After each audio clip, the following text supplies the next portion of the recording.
Bismillahirrahmanirrahim. Kebetulan saya ini ahli tip betul, jadi insya Allah gampang. Saya tadi tersanjung lah dipuji Pak Munjid, katanya saya ini orang yang gampang saja menangani macam-macam. Memang faktanya gampang, dunia ini tidak ada yang susah. Yang susah itu tadi kata Abi Quraisy, hati kamu dikelola nggak apa-apa, gampang. Saya beri contoh begini, ada seorang kiai Abi Quraisy itu khusyuk betul, nggak mau berkawan sama perempuan cantik, katanya takut biologisnya kumat, takut sahabatnya kumat. Kalau berteman orang jelek kan nggak apa-apa, Gus, nggak minat, apalagi orangnya merongos kukulan banyak katanya. Terus tak ingetin, syahwat yang nggak pada tempatnya itu dosa, tapi ngenyek orang juga dosa kata saya. Artinya dia menghindari perempuan cantik tapi dosa menghina. Itu juga ada orang yang nggak mau berteman orang kaya, takutnya tamak gini-gini, senengnya sama orang miskin. Ternyata apa? Diperbudak, disuruh mijetin, disuruh-suruh. Dosanya yang berbudak itu. Jadi intinya dalam semua lini kehidupan tuh ada problem fikih. Makanya kita harus pinter-pinter berteman orang kaya, semoga kayanya untuk kebaikan. Berteman orang miskin supaya kita tawadhu.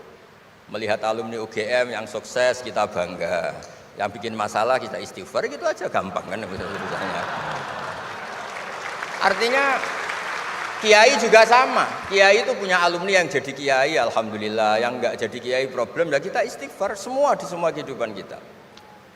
Nah, kata bapak, ini bapak saya, kalau pagi-pagi Abi Quraisy itu ada orang nyun sewu, orang miskin, sholatnya pas-pasan, pakai celana pendek, pagi-pagi rokok di warung. Bapak itu mesti bilang gini, hak, aku sing kiai ra mesti sebahagia itu. Sudah marung, nggak punya uang, ngutang, itu nyingkrang bahagianya, masya Allah. Itu kata bapak, itu rahmatnya Allah. Orang nggak punya karya, nggak punya prestasi sebahagia itu, jangan diganggu kan. Selama ini kita sebagai akademisi, sebagai dosen juga ikut salah, melahirkan satu faham, bahagia itu kalau jadi dosen, bahagia itu kalau jadi rektor, jadi menteri, sehingga orang itu tidak kok berbahagia dengan kesehariannya. Padahal orang seperti itu, sering saya ketemu orang nganggur itu, wah enak Gus jadi wong nganggur, lebih jadi menteri dikongkon presiden, jadi pejabat esok kudu ngantor, jadi wong biasa enak, wae turu-turu, wae ngopi-ngopi gitu. Intinya bahagia seperti ini tidak usah dibatalkan, biar aja tetap bahagia seperti itu. Karena kalau kamu jadi dosen, nyanyi Anda di UGM juga kamu nggak mau. Jadi itu penting, ngelola kebahagiaan itu penting. Jadi ini Mbak Aida, Mbak Aji, semuanya harus dilatih lah, bahagia itu dilatih. Syukur-syukur model wali ya, terus sujud, terus sungkem di Allah. Kalau nggak model wali ya dilatih yang gampang-gampang. Saya teringat konflik itu dimulai dari tersinggung. Saya ulang lagi, konflik itu dimulai dari tersinggung. Saya punya sekian khazanah tentang ngelola tersinggung. Saya berkali-kali cerita itu. Suatu saat Imam Syafi'i didatangi orang, cium tangan, terus hormat. Setelah itu orangnya menghujat. Dilaporkan sama santrinya, itu orang yang tadi nyium engkau, di luar menghujat engkau, menghina engkau. Imam Syafi'i tertawa-tawa, baguslah saya wibawa, di depan saya agak berani. Enteng saja, dianggap enteng saja. Enggak kok, wah itu khianat, itu munafik, enggak. Alhamdulillah saya wibawa, buktinya di depan saya tidak berani. Nah, ini tip Bu Rektor, kalau ada yang ngerasain jenengan di luar, alhamdulillah di depan saya tidak berani. Jadi enteng saja. Diceritain lagi, orang separuh dari kampung ini nggak suka jenengan Imam Syafi'i karena engkau terlalu ngendikan hak. Baguslah, kalau nggak suka saya berarti nggak ngutang saya. Yang masalah tuh yang suka-suka itu bisik-bisik minta-minta.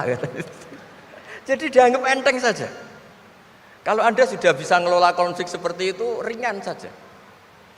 Ada lagi ulama disuruh ke tetangganya, setelah datang ke rumahnya, irji falah hajata libik, sudah kamu kembali, saya tidak butuh kamu. Setelah sampai rumah dipanggil lagi, ya saya jadi butuh kamu, silahkan ke rumah. Datang lagi sampai 3 kali. Dan setiap dari 3 itu ulama tadi senyum, senang, puas sekali. Akhirnya pemuda tadi tanya, engkau saya bully, saya kerjain kok tetap senang ceria. Sampai 3 kali, ayo datang ke rumah saya. Setelah sampai rumahnya, sudah pulang aja, saya tidak butuh kamu. Setelah di rumah dipanggil lagi, Pak Yai jadi acara di rumah saya. Setelah di rumahnya, sudah saya tidak butuh kamu pulang. Sampai 3 kali.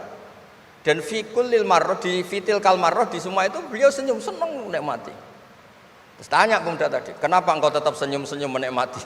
Saya ini penghamba Allah sejati, senang saya sama ajarannya Allah, disuruh menghormati tetangga. Kamu tetangga saya, minta saya datang ya datang. Puas kamu nyuruh saya pulang ya saya pulang. Alhamdulillah saya jadi hamba Allah yang baik. Ngikuti perintah Allah, hormat tetangga katanya. Sama kita di Indonesia gitu. Kalau Anda tidak sepaham dengan presiden atau dengan bupati, perintah Allah itu hubungan dengan mereka baik. Cocok tidak cocok harus baik. Itu perintah Allah. Jangan yang cocok di kita membebek, tidak punya prinsip, tidak punya ideologi. Saya diundang di sini, kalau nuruti nafsu saya tidak cocok. Kiai kok diatur-atur. Tapi perintah Allah disuruh menghormati kawan, kata Rasulullah di sebuah hadis, inna min abaril birri silatar rajul ahla wuddi abih.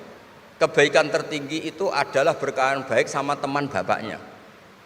Saya ini dekat sekali sama Profesor Zaini Dahlan, sehingga harus menghormati putrinya. Sebetulnya wajib hormat itu dosen UGM, kalau enggak dipecat kan. Tapi saya punya konstitusi sendiri. Jadi kalau hidup kamu sudah bertautan dengan Allah, semuanya indah. Maka na yu'minu billahi wal yaumil akhir falyukrim jarahu. Kalau kamu iman sama Allah dan Rasul, hormati tetangga kamu. Bukan pakai hukum sosial, kalau baik saya baiki, kalau enggak. Berarti Anda terdikte oleh makhluk. Terdiktelah oleh Allah Subhanahu wa taala yang suruh supaya kita selalu baik. Nabi mencontohkan ada 3 tetangga. Satu punya 3 hak, yaitu dia muslim, dia kerabat kamu, dia tetangga kamu. Yang 2 punya 2 hak. Dia muslim, dia tetangga kamu, tapi tidak keluarga kamu. Yang 1 punya 1 hak. Dia tidak muslim, tidak kerabat, tapi itu tetangga kamu, yaitu non muslim. Juga harus baik. Suatu saat Khalilur Rahman Ibrahim ditemani orang Majusi, umurnya 70 tahun. Cerita ini ada di Ihya, di Ar-Risalah Al-Qusyairiyah. Ya meskipun ini tidak bidang Pak Munjid, tapi referensinya saya sebut sebagai penghormatan pada UGM. Kamus keren, masa ngomong tanpa referensi. Nah, itu nanti ini pasar gelap kata beliau. Kalau ada kiai yang referensinya tidak banyak, kata beliau pasar gelap katanya. Saya minta makan kali ini saja. Kata Khalilur Rahman Ibrahim, hatta tuslima, kamu harus Islam dulu. Terus orang ini putus asa. Walla itu sudah pulang. Setelah sekian meter sama Nabi Ibrahim, sama Allah, Nabi Ibrahim dikasih wahyu.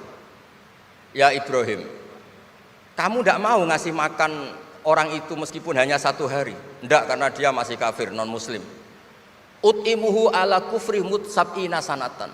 Itu orang sudah umur 70 tahun, tidak pernah kelaparan. Sayang Tuhan saja ngasih makan, kamu manusia tidak mau. Terus dipanggil akhirnya, ya Majusi sini, tak kasih makan. Kenapa kamu rubah? Ditegur sama Tuhan, karena kata Tuhan, saya yang Tuhan saja, yang dikafiri dia tak kasih makan, kok kamu manusia kok ribet. Akhirnya dikasih makan. Jadi contoh-contoh muamalah kebangsaan, beda agama itu cukup, referensi kita cukup. Yang enggak cukup adalah pikiran kita yang sempit, itu masalahnya pikiran kita. Wong Islam itu kepenak, enak betul. Saya punya saudara, punya keluarga, saya tadi cerita Pak Kures. Wah itu haternya banyaknya bukan. Tapi bilang ke saya, dah Gus kita sama-sama wali. Syaratnya wali itu hanya 2, dicintai banyak orang atau dihujat banyak orang. Kalau dihujat banyak orang itu ngilangi dosa kan. Islam itu enak, dicintai orang ya ibadah, dirasani orang ngilangi apa? Dosa. Maka kamu jadi dosa. Tenang saja. Kalau mahasiswa senang energi kebaikan, kalau tidak senang ngurangi dosa, kan enak kan? Monggo jenengan milih mana? Milih banyak pecinta apa banyak yang membenci. Tapi apapun itu terus kembali ke Pak Kores tadi. Yang semuanya dari semua itu adalah Allah Subhanahu wa taala. Kalau kamu nyari ridhonya Allah, enteng semua kan? Sudah enteng betul. Menyabari orang yang menyinggung itu ya ibadah. La taghdab faradda miraran faqala la taghdab. Tersinggung tidak marah itu ibadah. Wal kadhiminal ghaidh. Jadi itulah yang harus kita latih, saya itu sering ijtihad ya, bukan dengan makna yang mutlak ijtihad biasa. Saya ini termasuk kiai yang susah diundang. Saya datang ke sini bukan sebagai UGM, Bu Ova itu putra dari Profesor Zaini. Jadi jangan GR Pak Munjid kalau saya diundang UGM terus Pak Jumawa undang, biasa aja. Biasanya bukan karena meremehkan UGM, enggak. Memang ada aturannya. Kiai itu kan ya jaga hatinya. Jangan-jangan diundang UGM mari takabur. Kan ya kita mikir. Kalau nggak mau jangan-jangan takabur, diundang kok nggak mau kan ya mikir. Ini cerita Pak Kores, ini kisah nyata. Saya tuh pernah diterima kasih kiai kecil. Gus matur nuwun Gus jenengan nggak datang kan? Oh iya. Kalau di dunia kiai itu kiai kecil kan diundang acara-acara kecil. Ya kira-kira salam tampil 200.000 lah kira-kira gitu. Gara-gara saya tidak datang dia lakon itu ya lakon dia yang disalami template, yang dicium itu. Oh itu kalau jenengan datang saya mahjub, saya itu gak kanggo gitu. Jadi dianggap uang 200.000 itu dari saya. Ternyata menghadiri acara kecil itu tidak solusi juga. Kalau kita kiai besar datang ke acara kecil, ini namanya menghentikan rezekinya yang kecil. Itu ibarat toko besar dekat kelontong kecil gitu. Tapi kalau tidak datang, sombong betul setelah kiai besar diundang yang kecil gak mau. Nah itu namanya istihad. Istihad itu satu pemikiran yang tadi yang diceritakan Mas Haji tadi. Mau tidak mau kita secara sosial itu berdebat. Sebaiknya kita ini merakyat apa enggak? Kalau merakyat dengan tema-tema rakyat, urusannya makan, mungkin kita enggak jadi negara maju. Tapi kalau terlalu tema-tema besar, jangan-jangan lupa ngasih makan. Ya sudah, itu istihad. Ini yang terakhir saya cerita perbedaan pendapat. Dulu Al Haris Al Muhasibi itu pernah punya ide. Ini temannya Imam Ahmad, temannya Imam Syafi'i.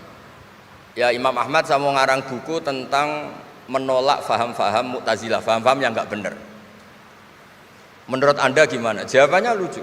Jangan katanya. Kenapa? Sebelum Anda membantah mereka, meluruskan mereka, pasti Anda cerita argumentasi mereka. Ketika cerita argumentasi mereka, jangan-jangan mereka lebih tertarik argumentasinya Mu'tazilah daripada argumentasi Anda. Berarti Anda ikut menyebarkan kebid'ahan itu. Terus oh iya. Nah ini mohon maaf ini mahasiswa UGM yang masih muda-muda ini. Misalnya rektorat bikin pengumuman, nyuwun sewu ada gambar yang seronok, yang menarik. Terus ditulisi gini, jangan lihat ini bahaya. Orang lihat tulisan jangannya apa ngelihat gambarnya? Nah, tidak semua kebaikan disebarkan itu baik karena ini ada hitung-hitungannya. Saya sebagai ulama ahli sunnah misalnya, tahu madzhab Mu'tazilah, tahu madzhab yang lain-lain itu dari cerita ulama itu. Jangan-jangan ketika kita cerita bahaya NKRI misalnya, kita ini mencintai NKRI justru karena baca buku bahaya NKRI dalam ambang apa. Setelah baca terus tahu ekstremis, tahu ini itu, malah benci NKRI. Padahal kita ngarangnya demi persatuan NKRI, tapi kita tahu problemnya dari nulis. Nah itu hal-hal yang memang dalam istihad, dalam pemikiran itu, makanya saya hanya cerita yang ada di kitab karena ini keahlian yang memang saya diundang di sini, jadi saya profesional saja. Jadi di bab-bab seperti itu memang kita pasti gamang. Berteman orang kecil katanya merakyat, ternyata memperbudak. Enak kan Anda misalnya Pak Munjid berteman kampungnya di Kebumen, dosen UGM tinggal nyuruh minta mijitin. Kalau berteman rektor disuruh-suruh kan. Nah ternyata tidak merakyat. Senang berteman orang bisa disuruh, gak siap berteman atasnya. Lah gak mau berteman atasnya katanya merakyat, ternyata karena hasud, karena gak jelas semua, hidup ini gak jelas. Yang jelas hanya Allah Subhanahu wa taala. Makanya menurut ilmu tasawuf itu qulillah tsumma dzarhum fi khawdi ma'labun, sudahlah kembali ke Allah. Berteman orang kecil ya karena perintah Allah. Kalau karena perintah Allah pasti inginnya ikram, memuliakan. Berteman orang besar juga karena perintah Allah supaya ada hasud, supaya Indonesia ada chaos. Kayak tadi yang didawuhkan Pak Quraisy, la imamun khasyum khairum min fitnatin tadum. Imam yang dengan arti salah itu masih lebih baik ketimbang chaos. Karena kalau chaos lebih gak kebayang. Ya apapun itu cukuplah khazanah-khazanah Islam untuk mendidik kita sebagai orang yang menjaga kebinekaan, menjaga ukhuwah. Ya, terima kasih. Oke.